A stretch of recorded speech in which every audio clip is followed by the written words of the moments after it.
Assalamualaikum warahmatullahi wabarakatuh. Waalaikumsalam warahmatullahi wabarakatuh.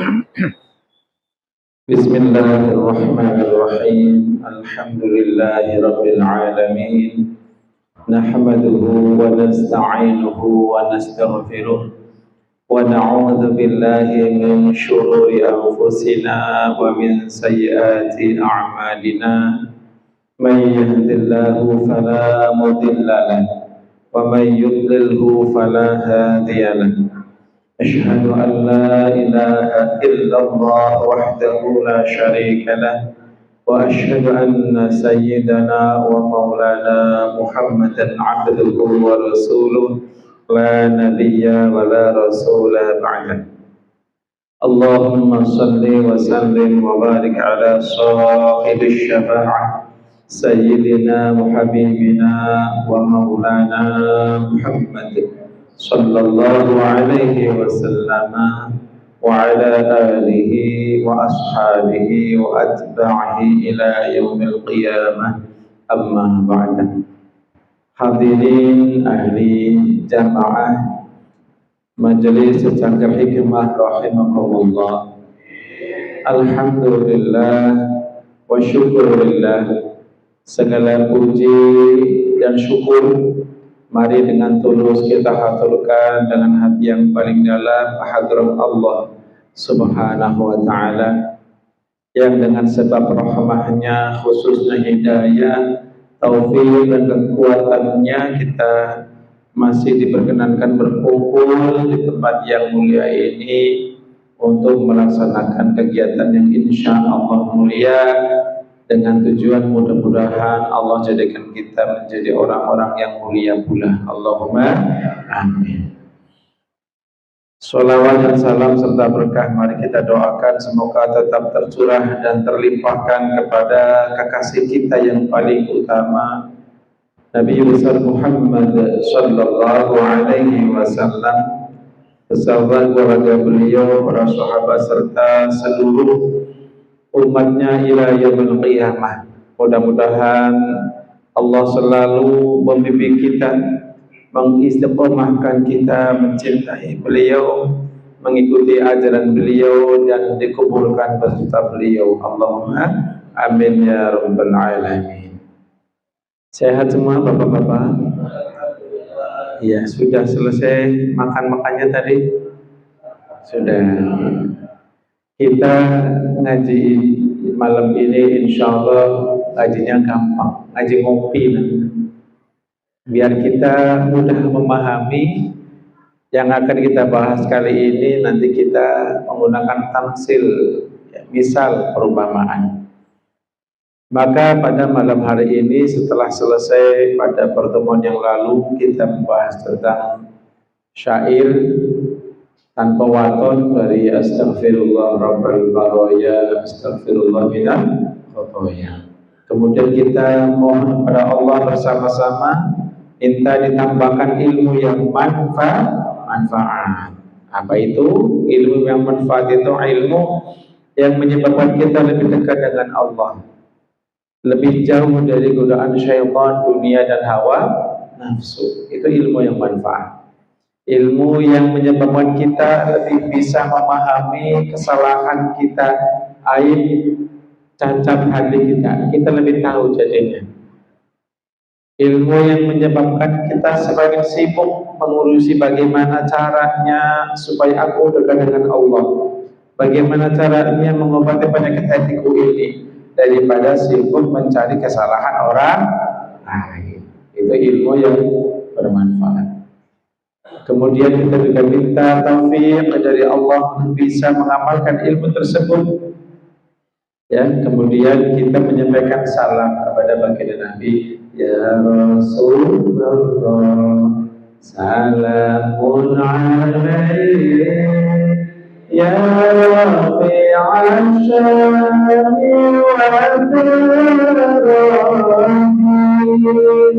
عمرة يجيرة العالمين Ya Uhailal Judi wal Karami, Ya Uhailal Judi wal Karami. Dan kita terlanjur yakin bahwa ketika seorang umatku, kata Nabi, hamba Allah mengucapkan salam, menyampaikan salam kepadaku, maka pasti ku balas salamnya. Yakin gak Pak? Yakin. Itulah Ahlus Sunnah wal Jamaah, tidak menganggap orang yang sudah dipanggil oleh Allah masuk alam barzakh tidak dianggap sudah tidak bisa ngapa-ngapain, tidak, tapi aktif. Ya, bagaimana tidak? Syuhada saja di Al-Quran diterangkan, jangan kita mengatakan mereka mati, nggak boleh. Ya, jangan bilang mereka mati, bukan. Karena apa? Karena hakikatnya mereka masih hidup di alamnya, di alam barzakhiyahnya, masih aktif, pahalanya masih mengalir, ya, doa-doanya ampuh, mustajab. Apalagi di atas itu yang ranking 2, wal auliya, para wali Allah, para ulama. Apalagi yang ranking 1, para nabi. Jadi mereka benar-benar hidup di alam barzakhnya. Jadi kita harus yakin itu. Yakin? Yakin. Ini golongan yang Masya Allah diberi karunia oleh Allah di padang mahsyar nanti untuk bisa memberikan syafaat pertolongan kepada yang lain. Ya. Baik, kita ya Rasulullah, maknanya ya Rasulullah wahai utusan Allah, salamun alaik. Semoga salam hormat ya tercurah kepada panjenengan ya Rasulullah. Ya Rafi'asyani, wahai manusia yang tinggi derajatnya, tinggi akhlaknya, wad-daraji, syan tingkahnya, keadaannya, ad-daraji derajatnya. Kita memanggil beliau dengan Rafi'asyani wad-daraji, orang yang tinggi akhlaknya, tingkahnya, derajatnya. Maknanya apa? Yang pertama, kita meyakini beliau adalah memang orang yang diberi pangkat yang tinggi di sisi Allah. Akhlaknya paling tinggi, jiwanya paling luhur. Maka orang yang punya pangkat Rafi'asyani wad-daraji ini, kalau kita ikuti Pak, maka pengikutnya pun akan naik derajatnya. Paham Pak? Itu maknanya Rafi'asyani wad-daraji. Yang kedua maknanya Rafi'asyani wad-daraji, orang yang dinaikkan derajatnya oleh Allah. Jadi maknanya seperti itu Pak. Jadi kita kalau mau ngikut orang, mau mencontoh, yang mencontoh orang-orang yang tinggi derajatnya. Jangan mencari contoh orang-orang yang rendah derajatnya atau malah nggak punya derajat. Bapak-bapak yang pengen ibadahnya sergap, ibadahnya kuat, yang nyontoh ustaz-ustaz kita yang belum azan mereka sudah datang. Betul? Dan nyontoh yang masbuk terus subuhnya. Kira-kira begitu ya. Mencontoh yang Rafi'asyani wad-daraji. Ini kayaknya realita banget ya. Masya Allah ya. Ya Rafi'asyani atfatan, maknanya wahai Rasulullah, atfatan kasihani kami.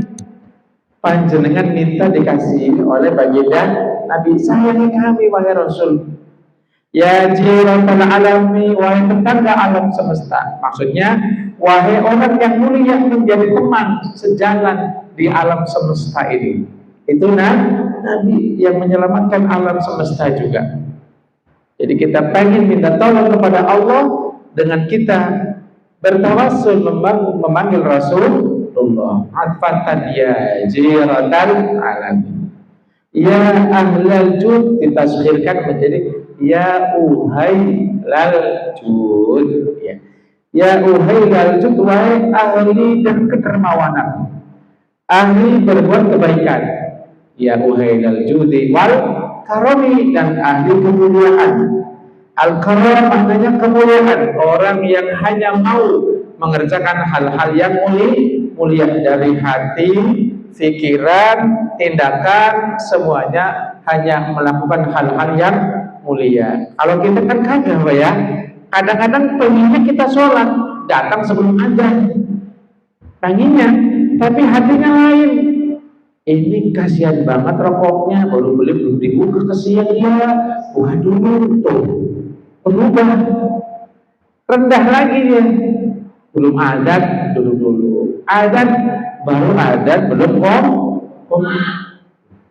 Ya, moga-moga nanti kita dengan belajar tauhid, belajar tasawuf, membuat kita menjadi ahlal karomi. Allahumma amin. Baik, kita mulai membahas tentang syair ya, meskipun ini syairnya bahasa Jawa, tapi insya Allah ya yang orang Indonesia paham semuanya ya. Paham ya? Baik. Ngawiti ingsun, kita baca satu syair. Ngawiti ingsun ngelaras syi'iran kelawan murti maring pangeran kan paring rahmat lan kanikmatan rino wengine tanpa hitungan rino wengine tanpa hitungan. Wahai orang-orang Indonesia, nah, sekarang pakai bahasa Indonesia ya. Ngawiti ingsun maknanya saya memulai, kita semua memulai apa? Ngelaras itu menyanyi, melakukan suatu bait, itu namanya ngelaras ya. Ngelaras bukan kelaras, bukan. Itu kelaras itu godong daun, bukan. Ngelaras itu artinya menyanyikan sesuatu lagu ya. Ngelaras syairan yaitu menyanyikan suatu syair, suatu kata yang tersusun rapi menjadi satu bait atau beberapa bait dengan not-not tertentu, dengan ketukan tertentu dan dengan ujung bait tertentu pula. Nah, ini namanya syairan atau syair. Nah, bagaimana kita ketika membaca syair itu dengan hati yang siap memuji Allah, ya, kelawan muji maring pangeran. Kita memulai ini, membaca syair ini dimulai dengan apa? Memuji kepada Allah Rabbul Alamin. Itu maknanya ya. Kelawan itu dengan muji di sini maknanya adalah menyanjung, tapi bukan hanya menyanjung saja maksudnya, yaitu dengan memuji dan bersyukur kepada Allah Rabbul Alamin. Jadi kata-kata pujian hakikatnya bersyukur. Jadi kalau habis minum kopi, mana kopinya? Alhamdulillah. Dengerin lagi, laras dengerin lagi, minum lagi, alhamdulillah lagi. Konon ini kopi itu maksudnya ya. Kita paham ya? Jadi memuji Allah dengan bersyukur, berterima kasih kepada Allah. Kenapa kita memuji Allah? Ya karena apa? Karena Allah adalah zat yang maha rahman. Kan paring rahmat lan kenikmatan. Jadi rahmat itu lebih luas ya daripada kenikmatan. Nikmat juga luas. Artinya kita memuji syukur kepada Allah dalam membaca syair ini karena bersyukur kepada Allah atas segala kenikmatan. Karena Allah lah yang memberi rahmat, memberi kasih sayang. Kasih sayang yang dimaksud adalah nikmat. Jadi ini atafnya ataf tafsir. Jadi rahmat yang dimaksud adalah nikmat. Karena kalau dimaknai secara harfiah, rahmah itu artinya kasih sayang. Kasih sayang, cinta itu adanya di sini Pak, di dalam hati. Sementara Allah enggak punya hati. Jadi Allah itu tidak punya hati maka kayak kita. Maka maknanya adalah kalau orang punya hati, kok sayang, biasanya ngasih. Betul apa betul? Bentuk kasih sayang itu apa? Sama dengan bentuk cinta. Ketika seseorang cinta, maka dilahirkan dengan apa? Dengan memberikan sesuatu yang baik, dengan mendoakan, dengan mentaati yang dia cintai. Kira-kira begitu, Pak. Paham ya? Jadi maknanya kasih sayang Allah adalah rahmat dan kenikmatan yang diberikan oleh Allah. Ternyata Allah memberi kenikmatnya itu nggak cuma sesaat. Nggak satu hari dikasih, besok dianggurin, nggak dikasih apa. Bukan. Tetapi Allah memberinya rino wengine, yaitu maknanya siang dan malam. Ada satu siang ada nggak dapat nikmat, Pak? Ada. Ngalami Pak nggak dapat nikmat siang hari? Nggak pernah kan? Selalu dikasih nikmat, nggak pernah berhenti. Malam hari, malam penuh kenikmatan. Anda sudah tahu. Itu malam hari penuh kenikmatan. Kenapa? Sholat yang paling banyak itu di waktu apa? Gelap. Ada maghrib, isya, subuh, idul, tahajud, hajat, istikharah, taubat, warna-warna. Dan saya yakin, kalau bahasa Jawa ini yakin, kalau mungkin ahli itu semua. Allahumma, cuman sekarang lagi belum ahli aja. Ya. Cita-citanya menjadi ahli. Allahumma perlu berdoa. Jadi rino wengi, setiap siang dan malam Allah tidak pernah berhenti memberikan kenikmatan kepada kita. Meskipun kita kalau sholat gak pernah khusyuk, meskipun ketika kita baca Quran gak pernah baik, meskipun ketika kita bersedekah gak pernah ikhlas umpamanya, kecilnya soalnya. Meskipun ketika kita melakukan apapun belum sempurna, tapi tetap Allah sayang. Bahkan ketika kita maksiat kepadanya, Allah masih berkenan memberikan rahmat dan kenikmatan. Betul apa betul? Kalau Allah nggak begitu, Pak, Anda bikin maksiat, salah mata, salah melihat, salah memandang, matanya udah buta, nggak bisa melihat, Pak. Allah masih sayang. Ditunggu taubatnya. Coba saya tanya, kalau pulang kerja sampai di rumah istighfar apa enggak, Pak? Kapan istighfarnya? Setelah sholat. Kayak gitu ya. Jadi ya susah untuk mencari tantangan lah ya. Baik, itulah baitan pertama.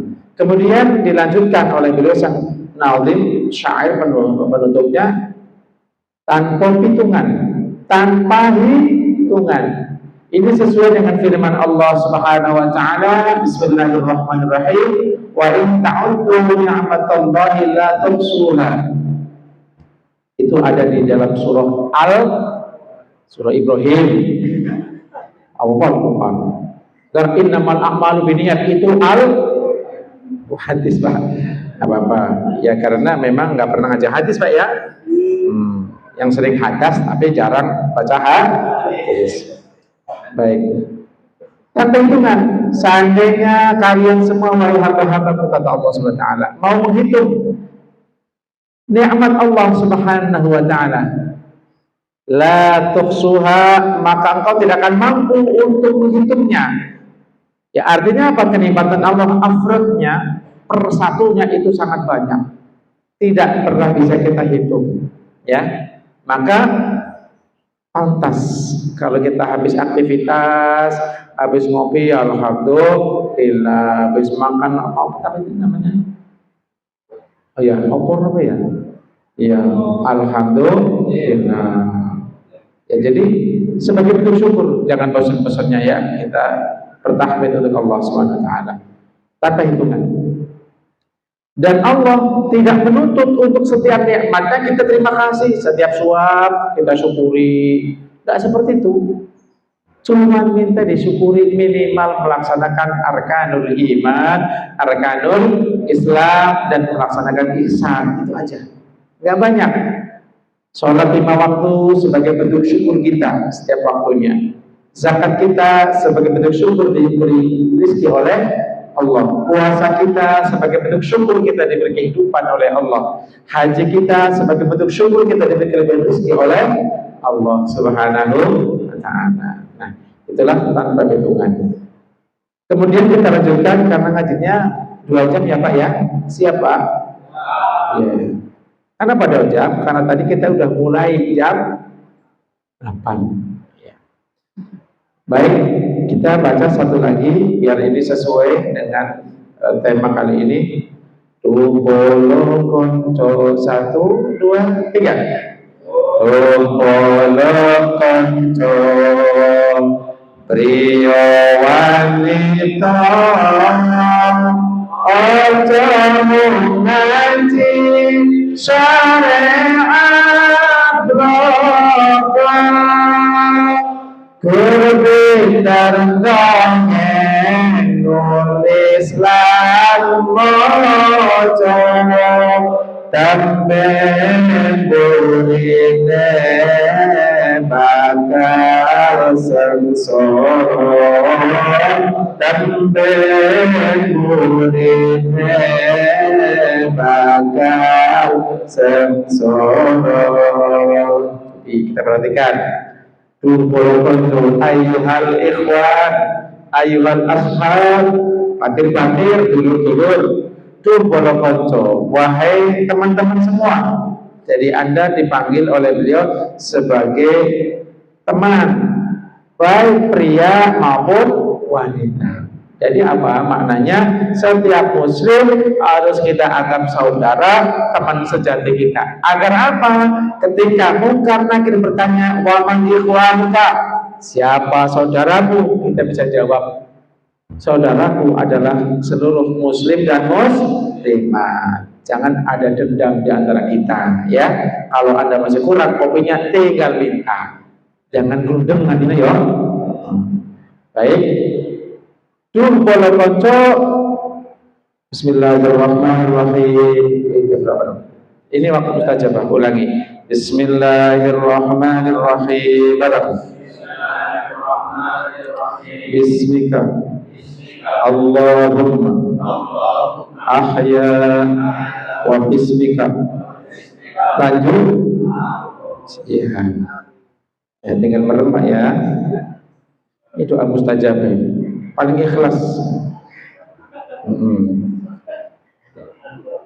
Iya, saya nggak menyindir, saya juga lagi wahai teman-teman semuanya, pria wanita, maksudnya wahai muslimin dan muslimat, ojo ngaji syariat kelompok. Jangan hanya mengaji, mempelajari ilmu syariat saja. Kelompok itu saja. Nek boso Jawa nek top. Apa? Top. Hanya fakot ya. Jangan hanya kita mengaji syariat saja. Loh, bukan maknanya nggak boleh ngaji syariat, bukan. Jangan hanya mengaji syariat. Why? Kenapa? Karena rata-rata manusia hanya ngerti casingnya saja. Melihat Islam itu cuma sarung sama kukulan. Melihat Islam itu cuma cindung. Ya, melihat Muslim itu hanya seperti pegang tasbih. Padahal Islam itu yang wajib kita pelajari meliputi 3 ilmu. Apa saja? Nanti itu besok. Hatinya besok. Ya, bilangnya nanti. Pas nggak? Pas. Ya. Jangan hanya mengaji syariat saja. Kenapa? Kalau kita hanya mengaji syariat saja, hanya guru pinter dongeng, hanya pinter dongeng. Nek basa Jawa dongeng jare Mbah kula niku antum tur ngaeng. Jauh itu tidak mungkin. Ya, mustahil. Ya. Pinternya ngomong, ngajak ceramah tapi nggak dilakoni.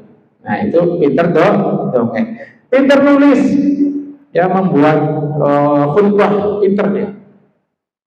Lan moco hanya pinter moco ya.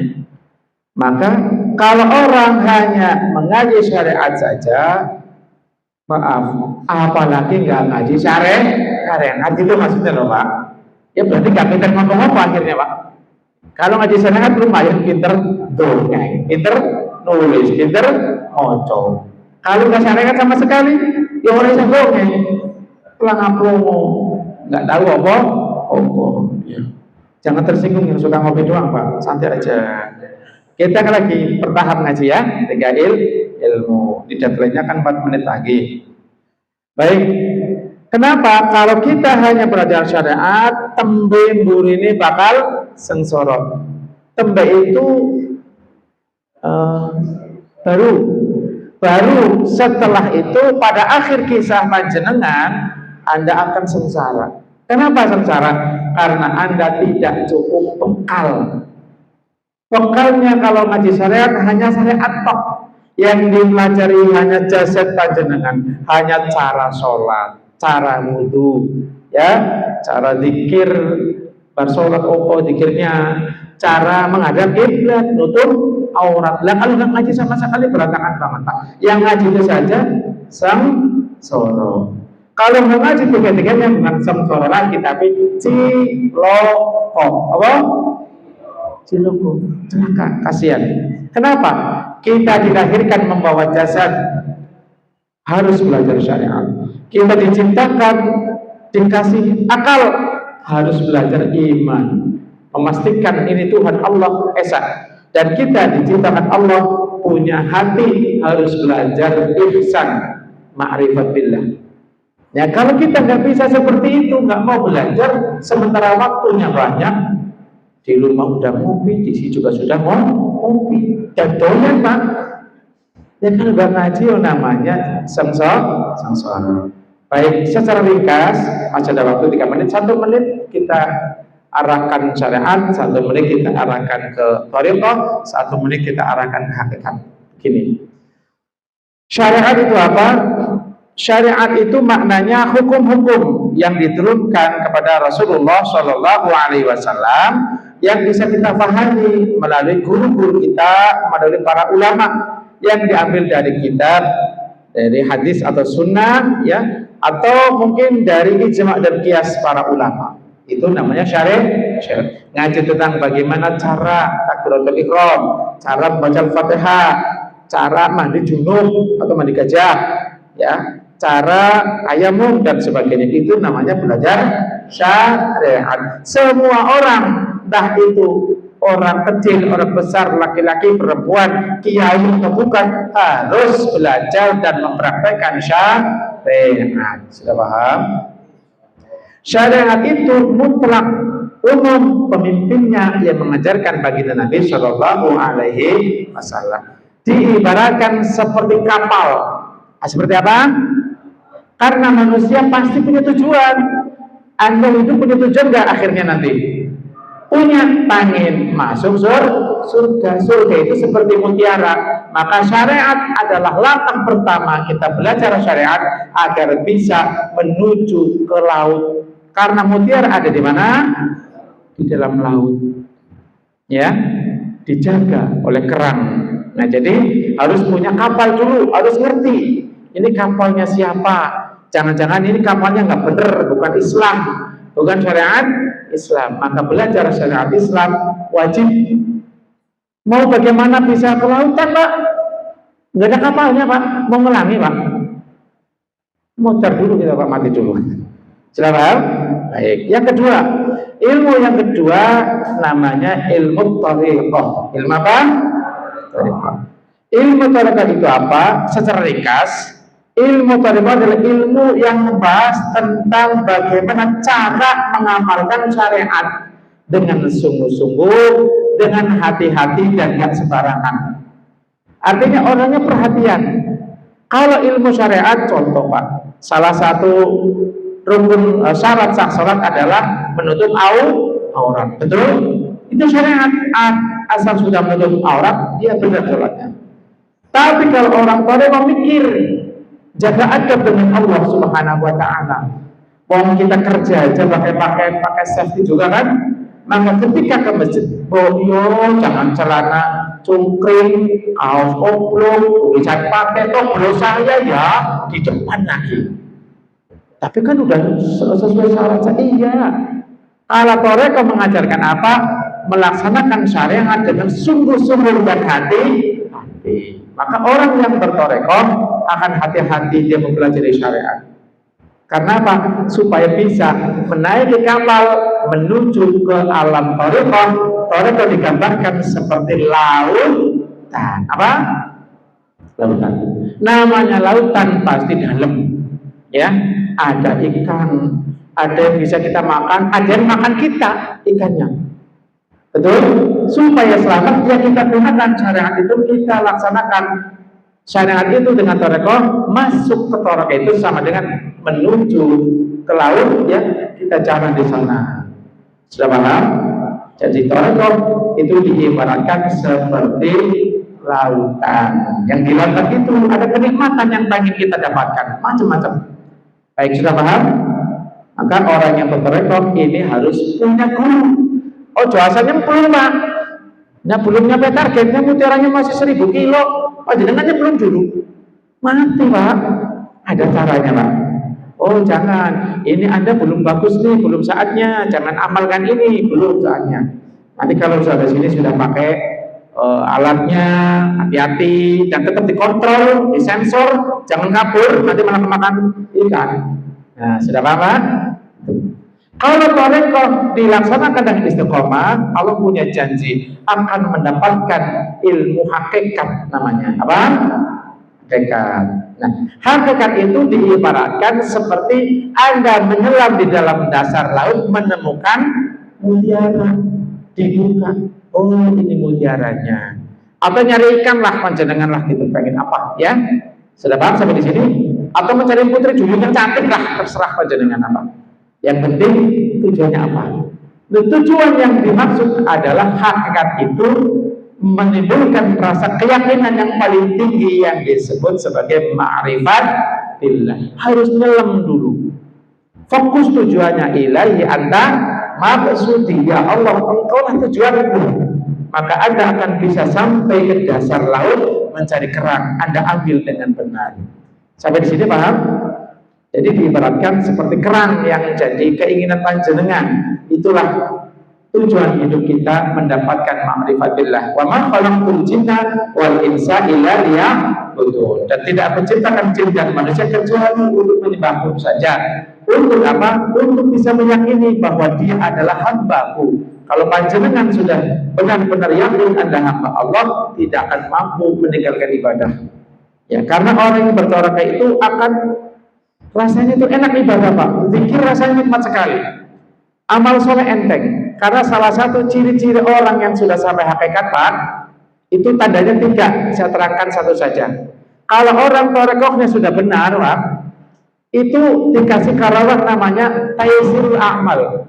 Dimudahkan melaksanakan amal ibadah. Tidak banyak tarung di hati, itu nggak banyak halang, enak aja baca Quran 1 juz, setengah jam selesai, gampang, nggak pakai 2 minggu, cepat. Yo, saya juga jadi ngaji lagi lah, Pak Ustadz ya. Enggak begitu maksudnya. Ada kan kepengen enak ibadahnya lah ya. Iya, kalau dapat musibah tetap nikmat hatinya, tetap ridho kepada Allah. Itu ciri-cirinya diantaranya mudah mengamalkan ibadah.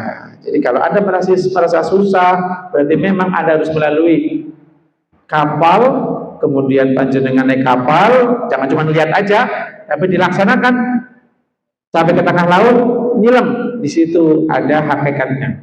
Ya, hakikat yang kedua dan ketiga, insya Allah kita sampaikan. Karena memang ada makomnya, Pak ya, ada makomnya. Jadi kalau orang ibadahnya sudah rasa nikmat, rasanya tidak bisa meninggalkan tadarus setiap hari, seperti kita tidak bisa meninggalkan rokok, Pak ya, yang doyan, Pak ya, itu gitu rasanya, Pak.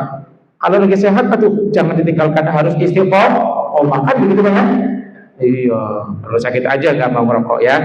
Jadi itulah rasanya. Rasanya hakikat adalah Anda biasa ngerokok, rasanya kayak gitu. Anda biasa ngopi, kalau nggak ngopi rasanya aneh.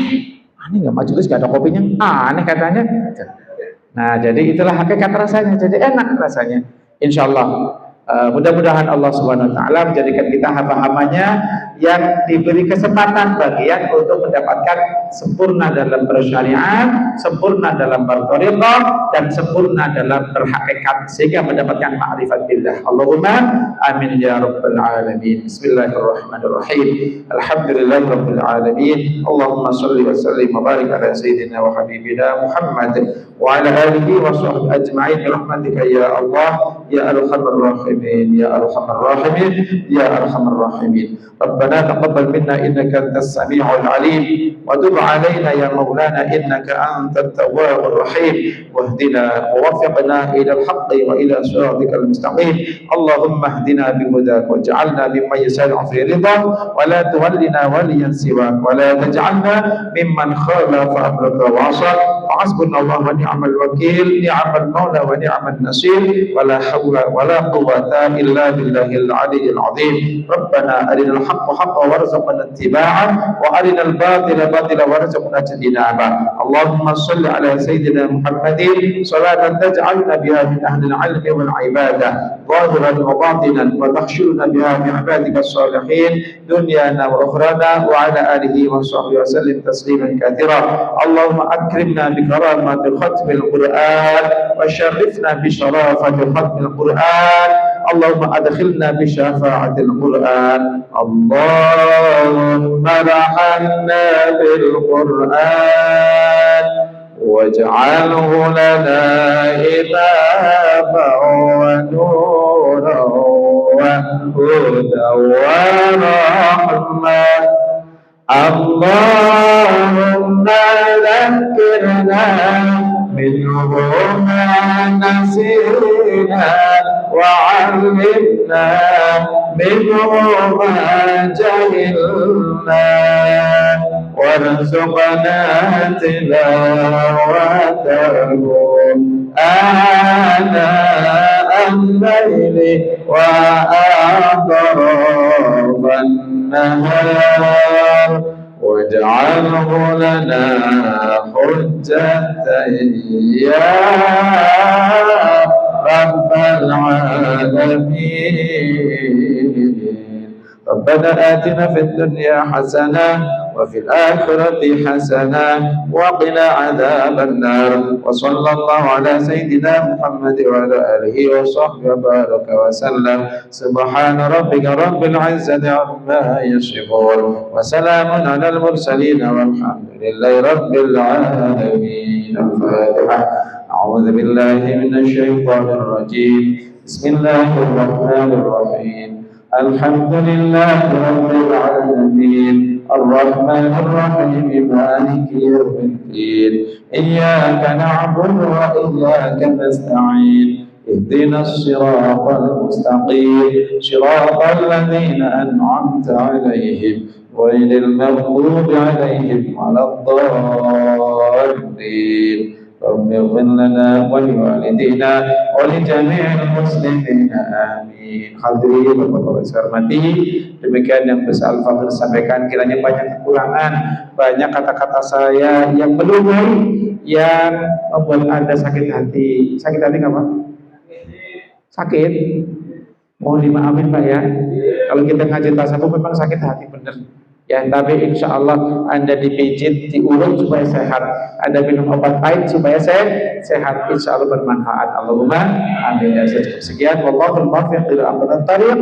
Wassalamualaikum warahmatullahi wabarakatuh.